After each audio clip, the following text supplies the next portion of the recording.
होरी अपने गांव के समीप पहुंचा तो देखा अभी तक गोबर खेत में ऊख गोड़ रहा था। दोनों लड़कियां भी उसके साथ काम कर रही हैं। लू चल रही थी, बगुले उठ रहे थे, भूतल धधक रहा था, जैसे प्रकृति ने वायु में आग घोल दी हो। यह सब अभी तक खेत में क्यों है? क्या काम के पीछे सब जान देने पर तुले हुए हैं? वह खेत की ओर चला और दूर ही से चिल्लाकर बोला, अरे ओ गोबर, आता क्यों नहीं? क्या काम ही करता रहेगा? दोपहर ढल गई, कुछ सूझता है कि नहीं? उसे देखते ही तीनों ने कुदालें उठा लीं और उसके साथ हो लिए। गोबर सांवला, लंबा, इकहरा युवक था, जिसे इस काम से रुचि न मालूम होती थी। प्रसन्नता की जगह मुख पर असंतोष और विद्रोह था। वह इसलिए काम में लगा हुआ था कि वह दिखाना चाहता था उसे खाने पीने की कोई फिक्र नहीं है। बड़ी लड़की सोना लज्जाशील कुमारी थी, सांवली, सुडौल, प्रसन्न और चपल। गाढ़े की लाल साड़ी जिसे वह घुटनों से मोड़कर कमर में बांधे हुए थी, उसके हल्के शरीर पर कुछ लदी हुई सी थी और उसे प्रौढ़ता की गरिमा दे रही थी। छोटी रूपा 5-6 साल की छोकरी थी, मैली, सिर पर बालों का एक घोंसला सा बना हुआ, एक लंगोटी कमर में बांधे, बहुत ही ढीठ और रोनी। रूपा ने होरी की टांगों में लिपट कर कहा, काका देखो, मैंने एक ढेला भी नहीं छोड़ा। बहन कहती है, जा पेड़ तले बैठ। ढेले ना तोड़े जाएंगे काका, तो मिट्टी कैसे बराबर होगी? होरी ने उसे गोद में उठाकर प्यार करते हुए कहा, तूने बहुत अच्छा किया बेटी, चल घर चलें। कुछ देर अपने विद्रोह को दबाए रहने के बाद गोबर बोला, ये तुम रोज रोज मालिकों की खुशामद करने क्यों जाते हो? बाकी ना चुके तो प्यादा आकर गालियां सुनाता है, बेगार देनी ही पड़ती है। नज़र नजराना सब तो हमसे भराया जाता है, फिर किसी की क्यों सलामी करो? इस समय यही भाव होरी के मन में भी आ रहे थे, लेकिन लड़के के इस विद्रोह भाव को दबाना जरूरी था। बोला, सलामी न करने जाएं तो रहें कहाँ?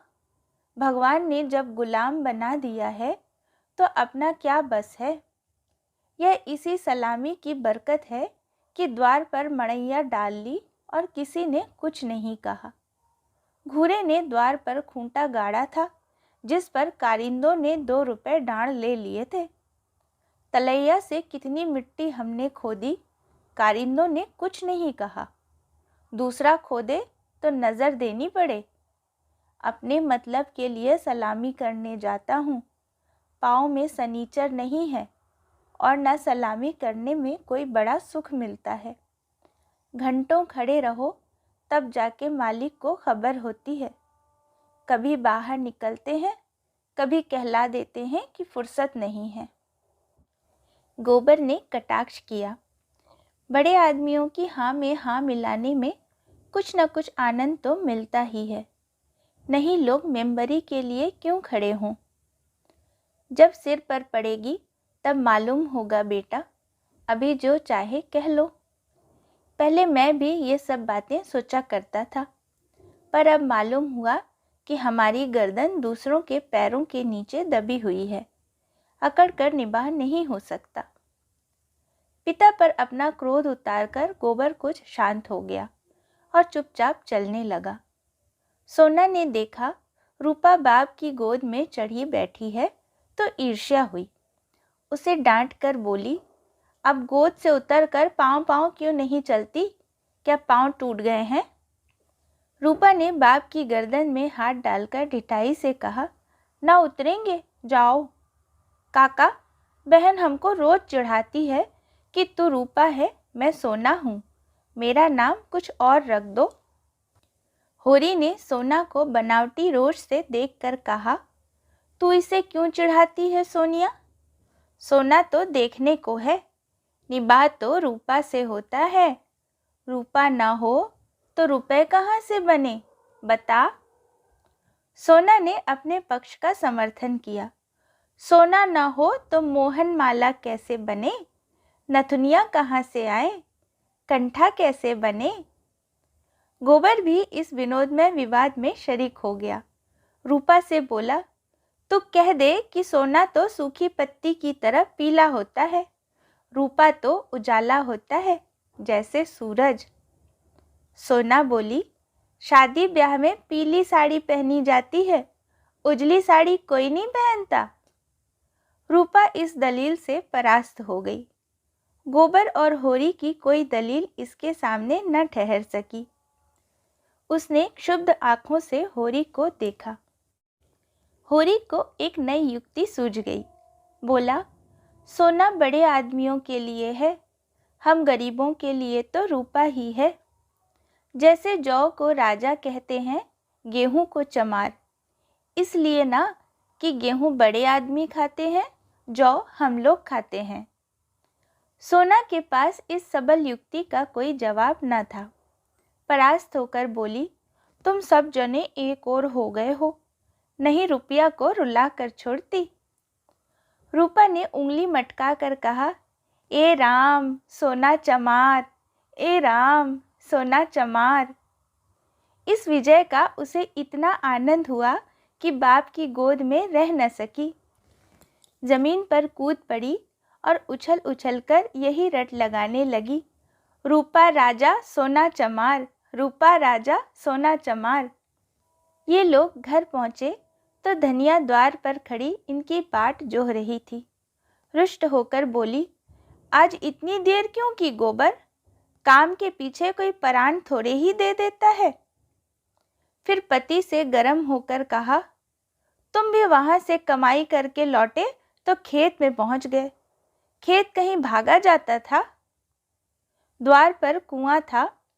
होरी और गोबर ने एक एक कलसा पानी सिर पर उड़ेला, रूपा को नहलाया और भोजन करने गए। जौ की रोटियां थी, पर गेहूं जैसी सफ़ेद और चिकनी। अरहर की दाल थी जिसमें कच्चे आम पड़े हुए थे। रूपा बाप की थाली में खाने बैठी। सोना ने उसे ईर्ष्या भरी आंखों से देखा, मानो कह रही थी, वाह रे दुलार। धनिया ने पूछा, मालिक से क्या बातचीत हुई। होरी ने लोटा भर पानी चढ़ाते हुए कहा, यही तहसील वसूल की बात थी और क्या।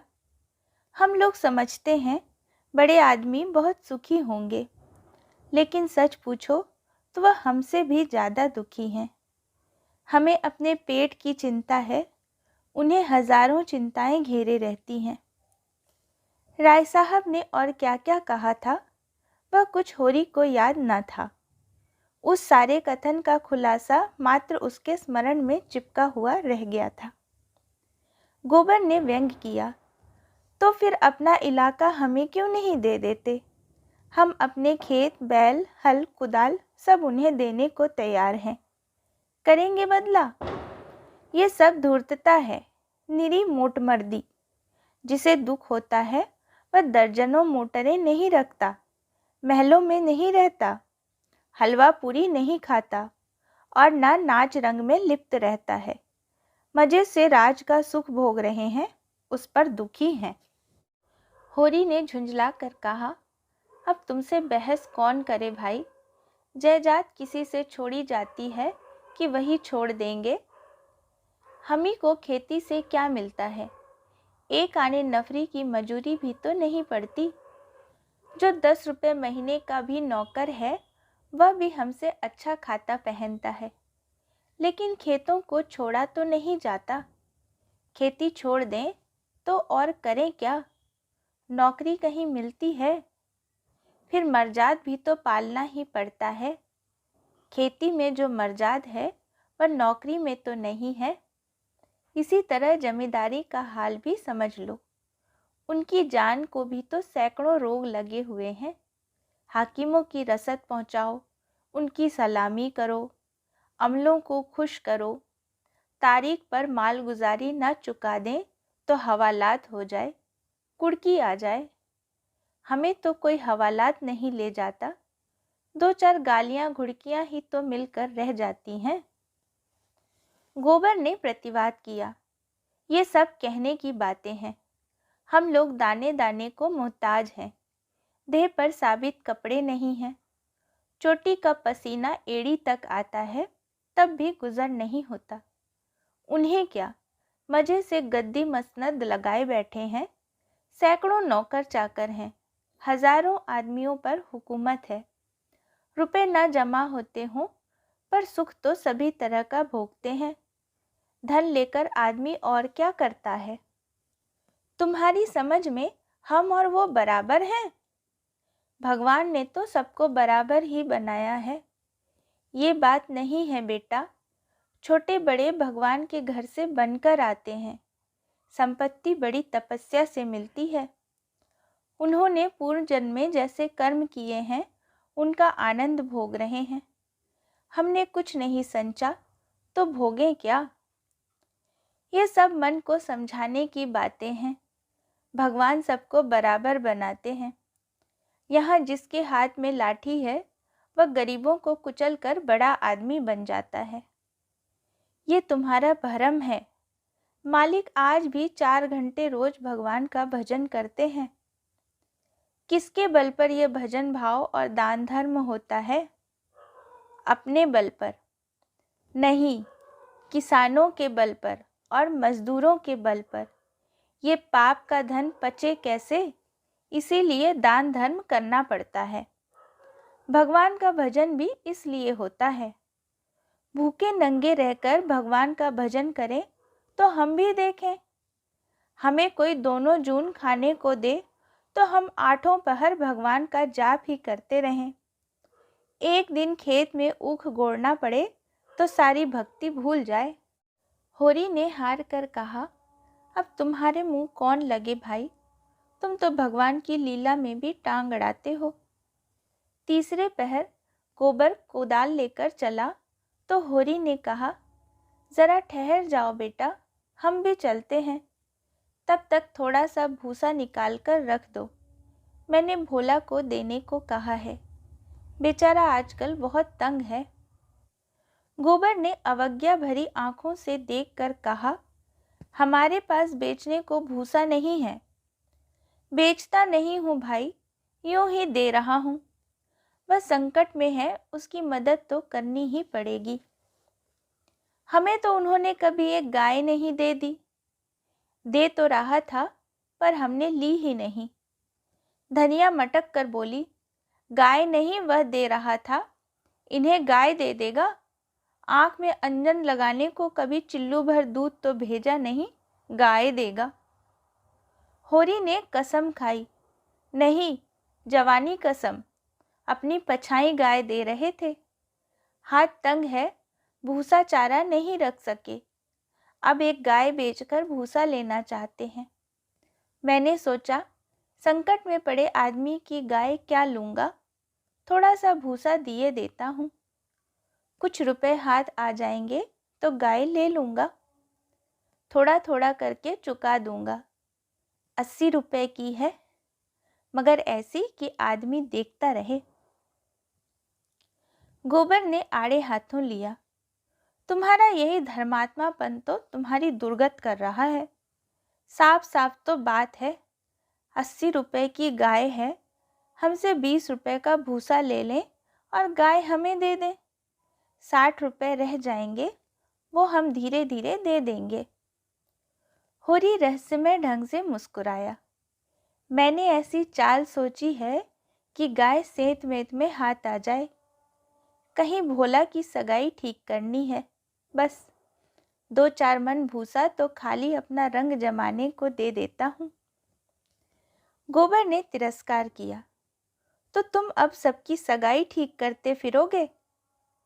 धनिया ने तीखी आंखों से देखा, अब यही एक उद्यम तो रह गया है। नहीं देना है हमें भूसा किसी को। यहाँ भोला भाली किसी का करज नहीं खाया है। होरी ने अपनी सफाई दी, अगर मेरे जतन से किसी का घर बस जाए तो इसमें कौन सी बुराई है। गोबर ने चिलम उठाई और आग लेने चला। उसे ये झमेला बिल्कुल नहीं भाता था। धनिया ने सिर हिलाकर कहा, जो उनका घर बसाएगा वह 80 रुपए की गाय लेकर चुप ना होगा, एक थैली गिनवाएगा। होरी ने पुचारा दिया, ये मैं जानता हूँ, लेकिन उनकी भलमनसी को भी तो देखो। मुझसे जब मिलता है तेरा बखान ही करता है। ऐसी लक्ष्मी है, ऐसी सलीकेदार है। धनिया के मुख पर स्निग्धता झलक पड़ी। मन मन भाई मुड़िया हिलाए वाले भाव से बोली, मैं उनके बखान की भूखी नहीं हूँ, अपना बखान धरे रहें।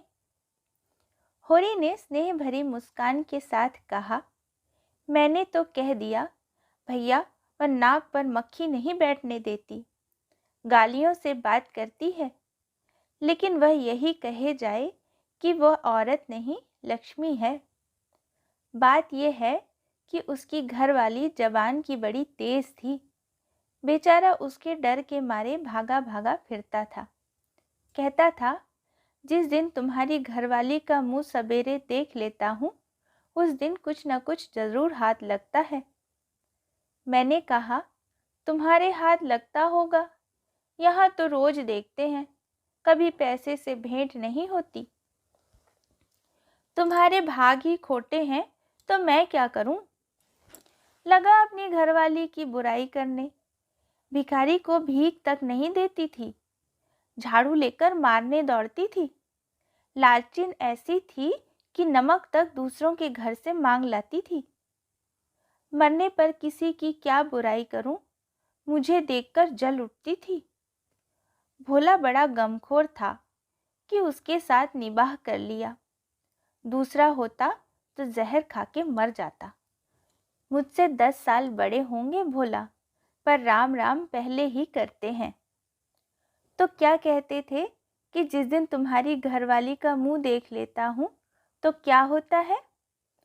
उस दिन भगवान कहीं ना कहीं से कुछ भेज देते हैं। बहुएं भी तो वैसी ही चटोरिन आई हैं। अब की सबों ने 2 रुपए के खरबूजे उधार खा डाले। उधार मिल जाए फिर उन्हें चिंता नहीं होती कि देना पड़ेगा या नहीं। अरे भोला, रोते काहे को हैं? गोबर आकर बोला, भोला दादा आ पहुँचे। मन 2 मन भूसा है, वह उन्हें दे दो, फिर उनकी सगाई ढूंढने निकलो। धनिया ने समझाया, आदमी द्वार पर बैठा है, उसके लिए खाट वाट तो डाल नहीं दी, ऊपर से लगे भुनभुनाने। कुछ तो भलमनसी सीखो। कलसा ले आओ, पानी भर कर रख दो, हाथ मुंह धोएं, कुछ रस पानी पिला दो। मुसीबत में ही आदमी दूसरों के सामने हाथ फैलाता है।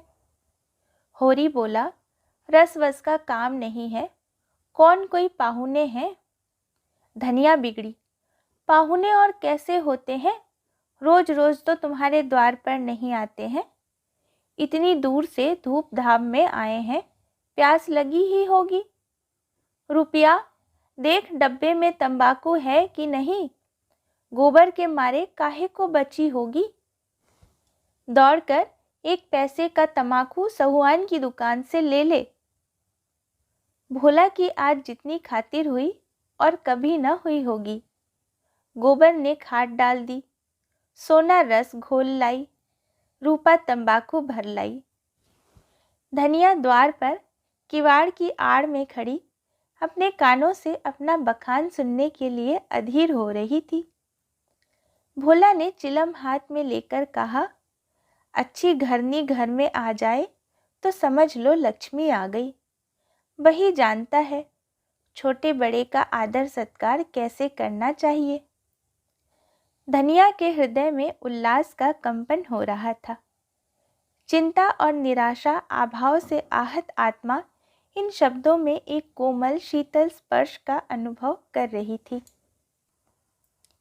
होरी जब भोला का खांचा उठाकर भूसा लाने अंदर चला तो धनिया भी पीछे पीछे चली। होरी ने कहा, जाने कहाँ से इतना बड़ा खांचा मिल गया, किसी भड़भूजे से मांग लिया होगा, मन भर से कम में न भरेगा। 2 खांचे भी दिए तो 2 मन निकल जाएंगे। धनिया फूली हुई थी।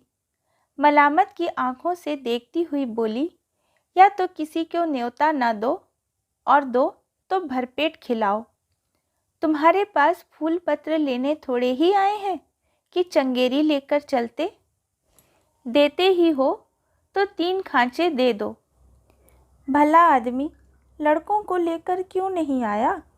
अकेले कहाँ तक ढोएगा, जान निकल जाएगी। 3 खांचे तो मेरे दिए ना दिए जाएंगे।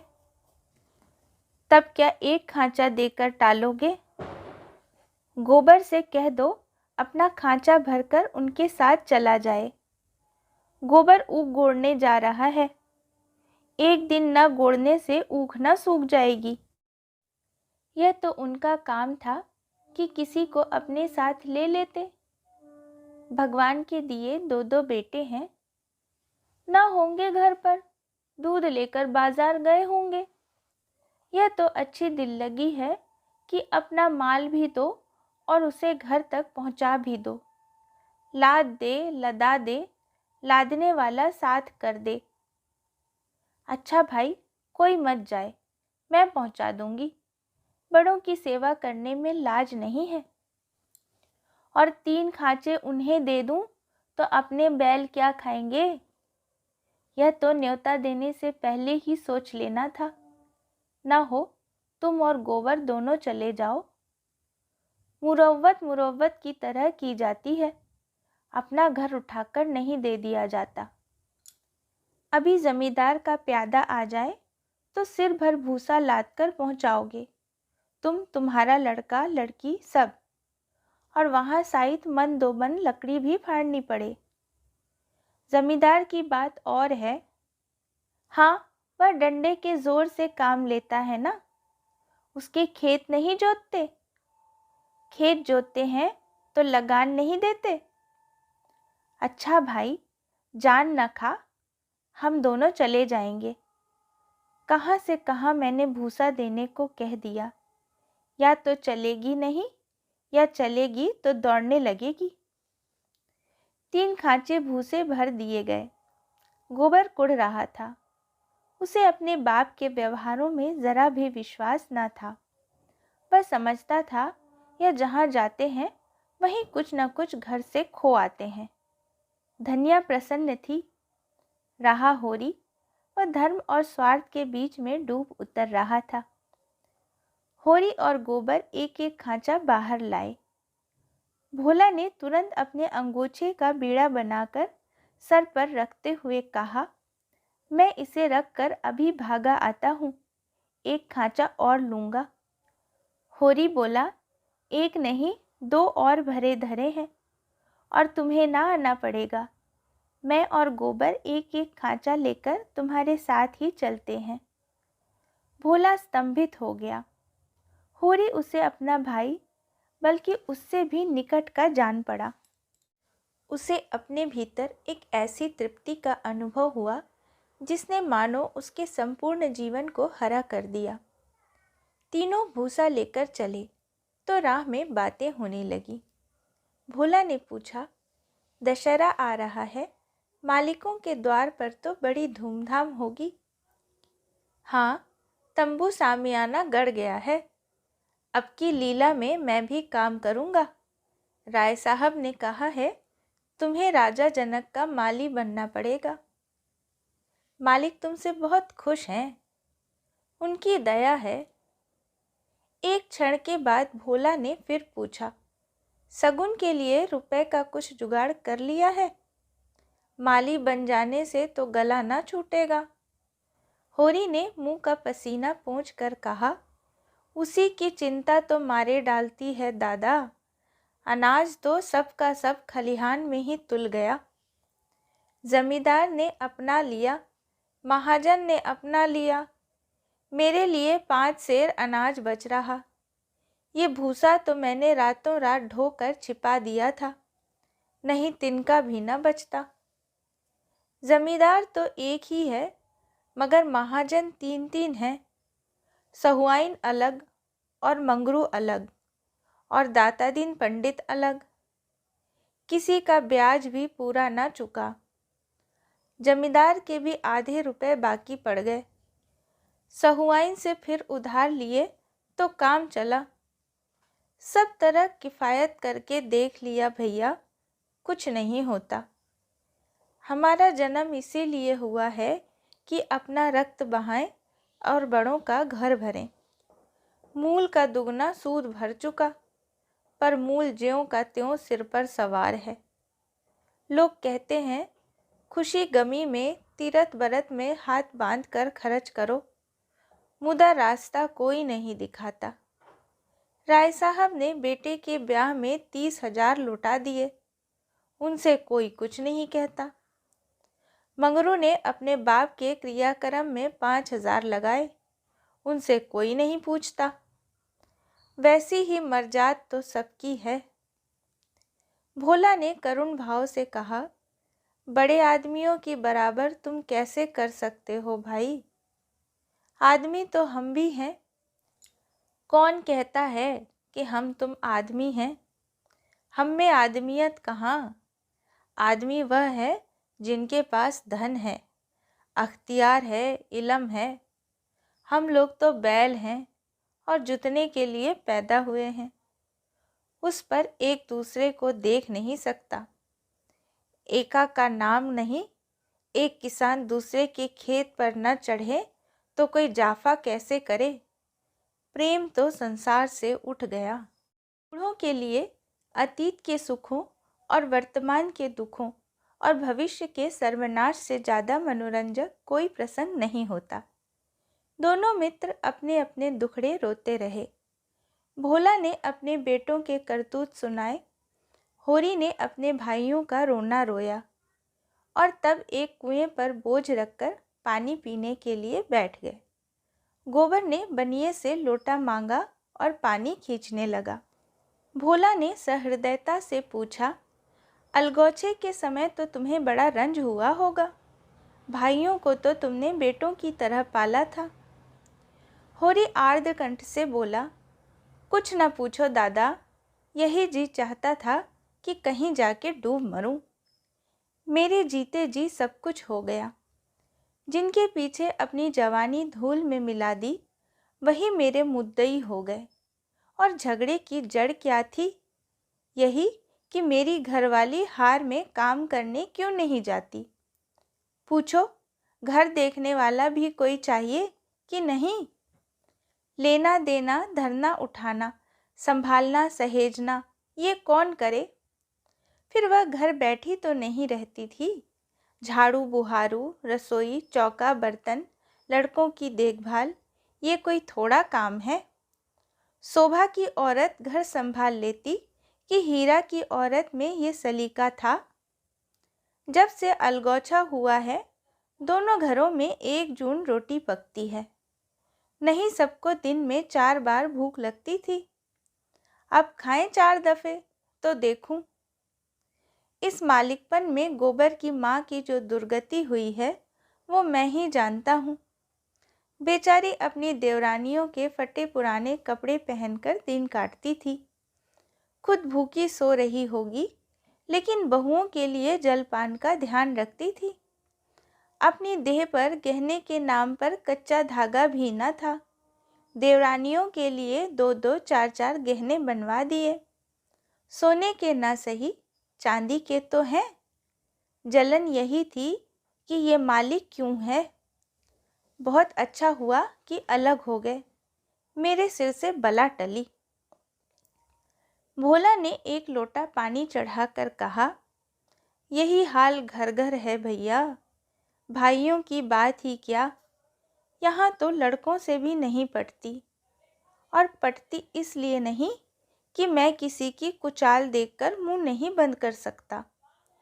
तुम जुआ खेलोगे, चरस पियोगे, गांजे के दम लगाओगे, मगर आए किसके घर से?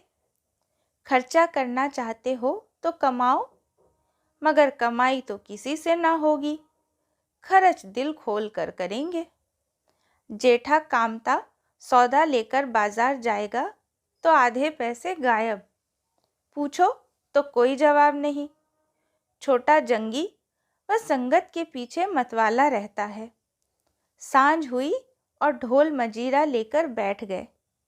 संगत को मैं बुरा नहीं कहता भैया, गाना बजाना ऐब नहीं, लेकिन ये सब काम फुर्सत के हैं। यह नहीं कि घर का कोई काम न करो, आठों पहर उसी धुन में पड़े रहो। जाती है मेरे सिर, सानी पानी मैं करूं, गाय भैंस मैं दूहूं, दूध लेकर बाजार मैं जाऊं। यह गृहस्थी जी का जंजाल है, सोने की हंसिया जिसे न उगलते बनता है न निगलते। लड़की है झुनिया, वह भी नसीब की खोटी। तुम तो उसकी सगाई में आए थे, कितना अच्छा घरवर था। उसका आदमी बम्बई में दूध की दुकान करता था। उन दिनों वहाँ हिंदू मुसलमान में दंगा हुआ, किसी ने उसके पेट में छुरा भोंक दिया, घर ही चौपट हो गया। वहाँ अब उसका निबाह नहीं, जाकर लिवा लाया कि दूसरी सगाई कर दूंगा, मगर वह राज़ी नहीं होती और दोनों भावजे हैं कि रात दिन उसे जलाती रहती हैं। घर में महाभारत मचा रहता है। विपत की मारी यहाँ आई, यहाँ भी चैन नहीं। इन्हीं दुखड़ों में रास्ता कट गया। भोला का पुरवा था तो छोटा, मगर बहुत गुलजार। अधिकतर अहीर ही बसते थे और किसानों के देखते इनकी दशा बहुत बुरी न थी। भोला गांव का मुखिया था। द्वार पर बड़ी सी चरनी थी, जिस पर 10-12 गाय भैंसें खड़ी सानी खा रही थी। ओसारे में एक बड़ा सा तखत पड़ा था, जो शायद 10 आदमियों से भी न उठता। किसी खूंटी पर ढोलक लटक रही थी, किसी पर मजीरा। एक ताक पर कोई पुस्तक बस्ते में बंधी रखी हुई थी, जो शायद रामायण हो। दोनों बहुएं सामने बैठी गोबर पाथ रही थी और झुनिया चौखट पर खड़ी थी। उसकी आंखें लाल थीं और नाक के सिरे पर भी सुर्खी थी। मालूम होता था अभी रोकर उठी है। उसके मांसल स्वस्थ सुगठित अंगों में मानो यौवन लहरें मार रहा था। मुंह बड़ा और गोल था, कपोल फूले हुए, आंखें छोटी और भीतर धसी हुई, माथा पतला। उस पर छपी हुई गुलाबी साड़ी उसे और भी शोभा प्रदान कर रही थी। भोला को देखते ही उसने लपक कर उसके सिर से खांचा उतरवाया। भोला ने गोबर और होरी के खांचे उतरवाए और झुनिया से बोले, पहले एक चिलम भर ला, फिर थोड़ा रस बना ले। पानी हो तो गगरा ला, मैं खींच दूं। होरी महतो को पहचानती है ना? फिर होरी बोला, घरनी के बिना घर नहीं रहता भैया। पुरानी कहावत है, नाटन खेती बहुरियन घर। नाटे बैल क्या खेती करेंगे और बहुएं क्या घर संभालेंगी। जब से इसकी माँ मरी है, जैसे घर की बरकत ही उठ गई है। बहुएं आटा पाथ लेती हैं, पर गृहस्थी चलाना क्या जाने। हाँ, मुंह चलाना खूब जानती हैं। लौंडे कहीं फड़ पर जमे होंगे। सब के सब आलसी हैं, कामचोर। जब तक जीता हूँ इनके पीछे मरता हूँ। मर जाऊंगा तो आप सिर पर हाथ धरकर रोएंगे। लड़की भी वैसी ही है, छोटा सा अढ़ौना भी करेगी तो भुन भुना कर। मैं तो सह लेता हूँ, खसम थोड़े ही सहेगा। झुनिया एक हाथ में भरी हुई चिलम, दूसरे में रस का लोटा लिए बड़ी फुर्ती से आ पहुंची। फिर रस्सी और कलसा लेकर पानी भरने चली। गोबर ने उसके हाथ से कलसा लेने के लिए हाथ बढ़ाकर झेंपते हुए कहा, तुम रहने दो, मैं भरे लाता हूँ। झुनिया ने कलसा न दिया। कुएं के जगत पर जाकर मुस्कुराती हुई बोली, तुम हमारे मेहमान हो, कहोगे एक लोटा पानी भी किसी ने न दिया। मेहमान काहे से हो गया, तुम्हारा पड़ोसी ही तो हूँ।